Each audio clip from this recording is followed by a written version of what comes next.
If you're a big swim team and you like to order a lot of gear, maybe you ought to check out Swim Outlet Team Division for these reasons. Swim teams receive a 10% discount on bulk orders. Swim teams or organizations get an 8% commission on referred sales. You'll also like their customization services, which is affordable and available at all times during the year for all team gear. With over 50,000 items in stock, you can get most anything you want. Swim Outlet Team Division. You need to try it out. You'll be glad you did.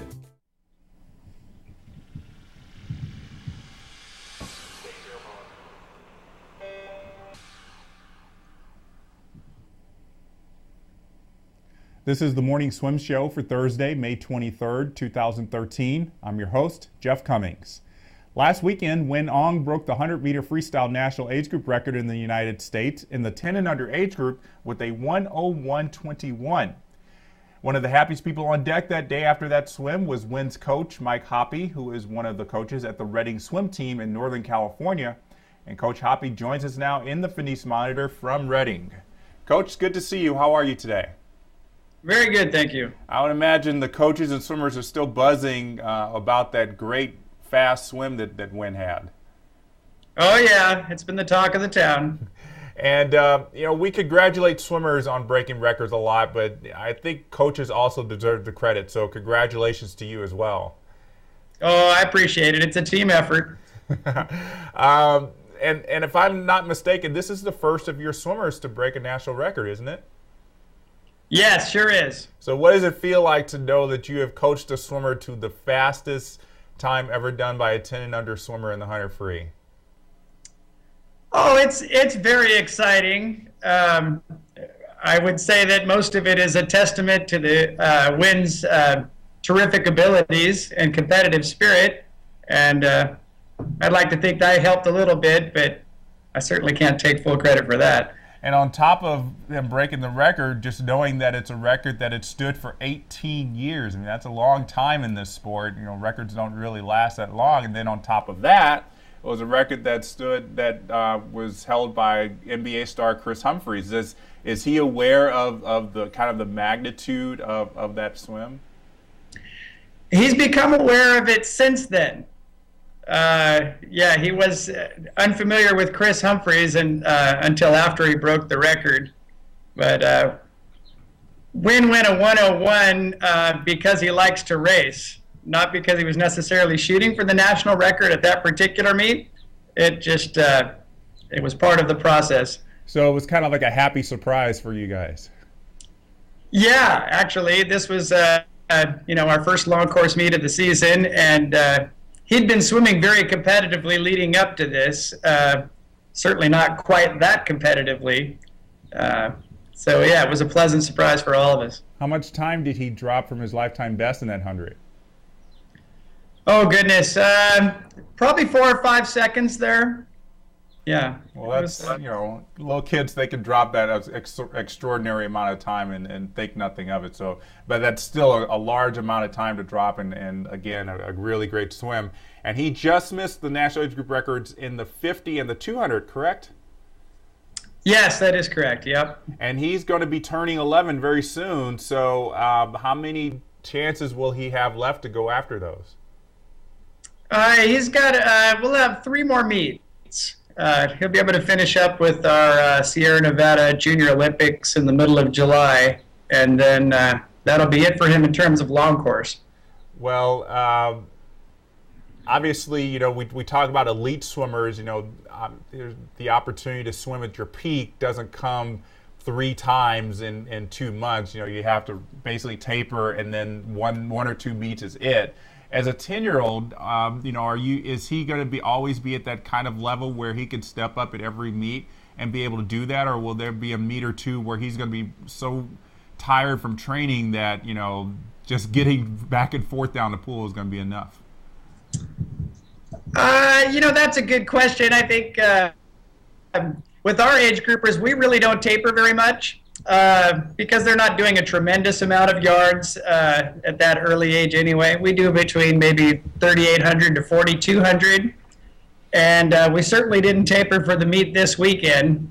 So I think he could have a few more surprises in him without the pressure of having to try to taper or re-taper. We're going to just kind of proceed as we have been and hope for the best. Now, you haven't been working with Winn very long. You've only been at Reading for about a year? That's correct, yeah. So what was your impression of Winn the first time you started working with him?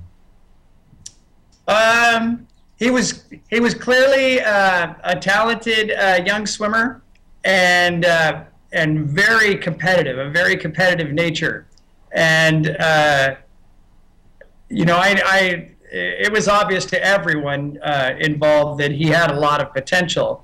And it's just been a process of refining and guiding his natural abilities there. And you said that this was a team effort, and we don't want to make that go unnoticed. Any other swimmers that he trains with that we should also be keeping our eye out for as they get older and mature a little bit more in the sport? Oh, sure. Actually, Winn has an older brother on the team, Alex Aung, who's 12 years old. And I've got 3 kids myself, and Winn being the youngest, it's always fun to try to, challenge your older siblings. And so Alex has really been a great benefit, I think, for Winn in this process. Yeah, I'm sure the sibling rivalry will only get more intense as they get older and Winn starts to catch up to them. I don't probably want to be the coach on deck when that happens, because that could be bound to happen. Yeah. Well, they're handling it very well thus far. So tell me a little bit more about your coaching background. One thing that stood out to me was that you took some time off from coaching to do some other things. Tell us about that. Oh, sure. Periodically taking a few years off has been good for me and good for my family. Kind of pull my head out of the water and look around and see what the rest of the world's doing, for some time there. We moved on up to Oregon and did the back to the farm thing and got ourselves a little tree farm and got pretty much as far away from swimming as we possibly could for a while there as we pursued, organic gardening and hazelnut trees and that type of thing. However, since then, our family has increased, and my kids have shown a real interest in the sport of swimming, and there weren't a lot of opportunities where we were at. So when Mark, the head coach here, Mark Wagner, advertised for a position, we thought, oh, wow, what a wonderful opportunity. It's back down in California in the sunshine, and it's still relatively close to our place in Oregon. So we sent him a resume, and the rest is history. So do you still have the farm in Oregon? Yeah, we sure do, yeah. Oh, so that's you can probably have a nice little break that you always have a nice place to go to. Yeah. I'd been at a few world clinics where a few of the speakers had instructed the audience that it might not be a bad idea to have some other eggs in your nest, financially speaking, and not just be solely dependent on swimming. And so that has allowed us to a different perspective on the sport. Absolutely. Tell us what you did as a coach before you took your sabbatical with the tree farm. Oh, sure.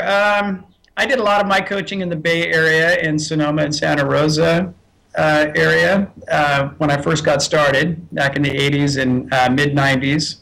We took a few years off, and in 99 and 2000, I accepted a job with the Blue Marlin swim team on St. Croix in the Virgin Islands, and that was quite a wonderful experience, and I was able to travel with their national team to the Pan Am Games.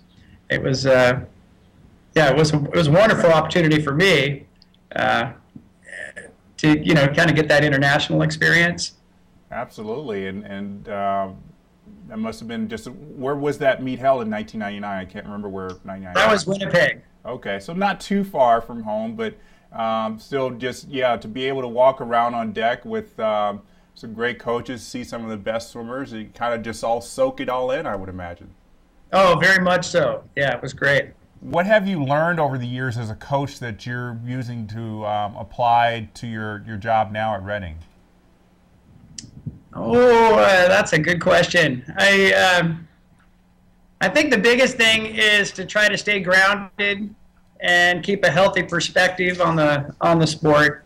Focus on the positive life skills that the sport provides for the swimmers, because the medals and the records may fade after time, but the fitness and the friendships that come along with it will last a lifetime.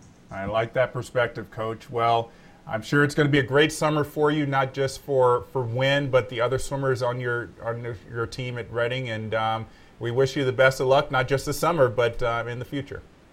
I appreciate it. Thank you. All right. So that was Coach Mike Hoppe joining us for the Morning Swim Show, and we thank him for joining us. And we thank you as well for watching, and we invite you to visit swimmingworld.com often for the latest swimming news. And don't forget to follow us on Facebook and Twitter. I'm Jeff Cummings, and we'll see you back here for tomorrow's show.